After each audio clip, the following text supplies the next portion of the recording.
All right, now the process of decongesting prisons through the review of pending cases comes to a close today at the Nairobi's Industrial Area Prison, with over 2,000 cases pending within the 12 magistrate courts in Nairobi alone.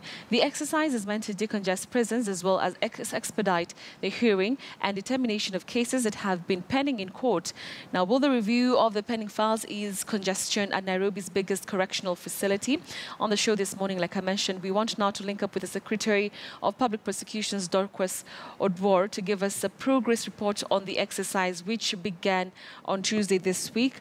And she's now joining me. Thank you very much, Dorcas, for joining us on News Center. So what can you say is the progress with regard to the pending cases? We know there are about 2,000 of them. But what can you tell us about the exercise that has been taking place for the last couple of days so far? Betty, the exercise has been very successful, and we've been having a total of about 50 prosecutors plus our supporting officers, almost 70 people in this facility since Monday. And we had projected that we'd review all the 2,600 cases. As at yesterday, we had already collected data for 1,501 cases, and we hope that by today we'll be able to reach the number. And the time allowing, other than this facility, we will also move to the medium remand home, where we wish to review all the 700 cases. So now that you're talking about reviewing all these cases, what can you tell us about the different cases that are being handled there or are still pending?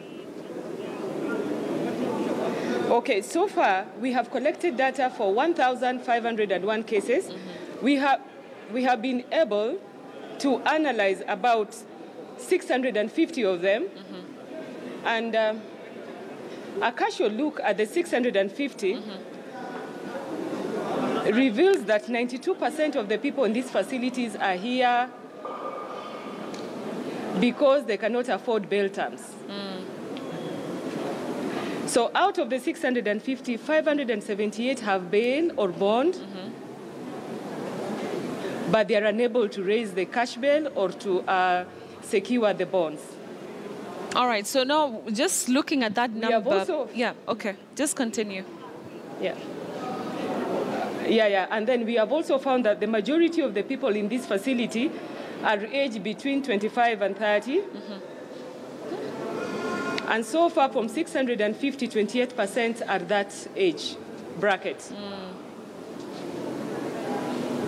All right. So you mentioned that a big majority of the people there are not able to raise the bail or bond. So what happens with these particular cases? What we are doing as the Office of the Director of Public Prosecutions that is within our mandate is to relook at these cases and look at the circumstances of each case and find out whether or not any of these accused persons had made applications to court for reduction of bail of bond terms. Depending on the circumstances of each case, we are going to tabulate them and approach the judiciary with a view to having the bail terms reviewed, commensurate with the offenses they have committed and the circumstances of the accused persons. All right. So let's now also talk about the kind of crimes that are taking the larger chunk of the cases that are still pending there. What can you tell us about the crimes at hand? Most of the crimes, taking into account that most of these cases, half of them actually are from Makadara law courts, and majority of them are not very serious offenses. But we do have several murder cases, cases of defilement, assaults, and specifically assault within the domestic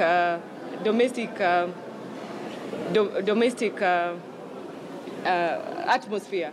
That is the domestic assault. All right, so I'd like you to people being assaulted by people that they know. All right. Just stay with me as I take our viewers through the number of pending cases here in Nairobi. Let's just take a look at that with the graphics, with the help of some graphics, just to understand the number of cases at each of the courts. So we start with Makadara Law Courts. We have the graphics there on our super wall. We have about 1,164 cases in the Makadara Law Courts. There you have it on your screens. And then you have the Milimani Law Courts. So that's, as you can see, the Makadara Law Courts taking a larger chunk there. Then you have the Milimani Law Courts at 417 pending cases. Kibera Law Courts, 951 cases. That totals to that 2,532 that Dorcas was just talking to us about. So as you can see, Makadara Law Courts, they're taking the larger chunk. Right, so let's just go back to our discussion. Dorcas, why are we seeing that Makadara Law Courts has a bigger chunk of the cases to deal with? Well, I wish to clarify. It is not that the cases pending in Makadara is 1,100. 1,100 is the number of people whose cases are pending in Makadara who are in remand. Right. So those statistics are not statistics of the pending cases in Makadara. In remand. It's only of those whose cases are pending are under remand, yeah. All right. So you mentioned to us that there's that number of people who are not able to raise the bail or the bond. Apart from that, which is this other group? Apart from that, we have those who did not apply for bail or bond. It's a very small majority. And we have those who made applications for reductions or for bond and they were rejected, about 1%. And we have cases where most of the accused persons were not willing to be reviewed because their cases are at the tail end and they are waiting for judgment. And we hope that we'll be able to show how long the judgments have taken or are pended before court. And we also have others who just don't want to leave the facility, who think they're comfortable here for other reasons. Maybe they think that they do not have a family to go back to, or these are people who committed offenses against people that they know or their family. So they are reluctant to speak to us. Wow. And so for that number of people, is there a way that you will, force them to leave the facility if really they're not waiting for any sort of judgment or any procedures to take place? So what we are doing is that even though you are waiting for your judgment or you think that you cannot be reviewed, we are actually categorizing others that we can deal with specifically. And these are minors below 17 years old. We are asking them to come and speak to us whether or not they expect anything from us. We are specifically looking at the sick. There are people who are very sick. So depending on whether or not your judgment is due, we still would wish to speak to you so that we take your case specifically. We are also looking at the elderly, and we are looking at the lunatics. Those who are here pending trial, but according to the prison's officers, actually they have no capacity to know why they are here or what they are doing. There is the legal process, but we are looking at their circumstances. So we'll make a special mention and a special review of the minors, the sick, the lunatics, the elderly.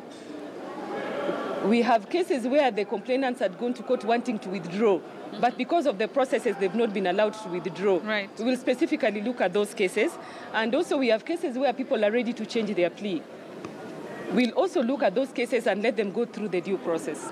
All right, finally, then moving forward, what is going to be the solution? Because like you mentioned, these numbers are so many, and then, of course, having the date at the court takes a long time. That's leading to the congestion in the prison. So moving forward, do you think is the solution to expedite these cases faster?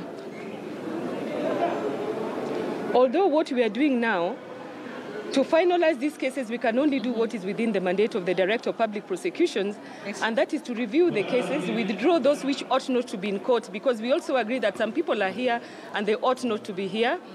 We will apply to court to review the circumstances of the accused person and reduce their bond terms. And for cases where witnesses have not been coming to court, exhibits have not been available, we will make sure that we specifically follow those cases so that we expedite the process. But other than that, and we'll be hearing later when we'll be issuing our interim reports, there are long-term measures that must be taken. We have realized that the issue of legal aid, because we have people here who actually have very complex cases, but they did not have access to any legal counsel. We will be speaking to the Attorney General, writing to him, requesting to him to operationalize the Legal Aid Committee so that they are able to help these people get legal aid to see them through the criminal justice process quickly. Then we have the Community Service Committee. If this committee was operational and the court had faith in it, I know most of these cases would be dealt with and they would be under community service. Right. But because people are uncertain of the sentences that they will get, they are not ready to plead guilty or to have their cases withdrawn because they do not know what will happen to them. Okay. And as the Directorate of Public Prosecutions, what we need to do again is to put in mechanism to sieve cases that go to court, so that only cases that deserve going to court go to court, and we release the court from petty cases so that they can concentrate on more complex cases and have sufficient time to look at them. All right. So those are some of the things that we're looking at. All right. Thank you very, very much. I've been speaking to Dorcas Odour, who's the Deputy Director of Public Prosecutions and Head of the Economic, International and Emerging Crimes at the Office of the Director of Public Prosecutions. She's been speaking to us about the process, really, of decongesting the prisons that her office took earlier this week. All right, so we want to take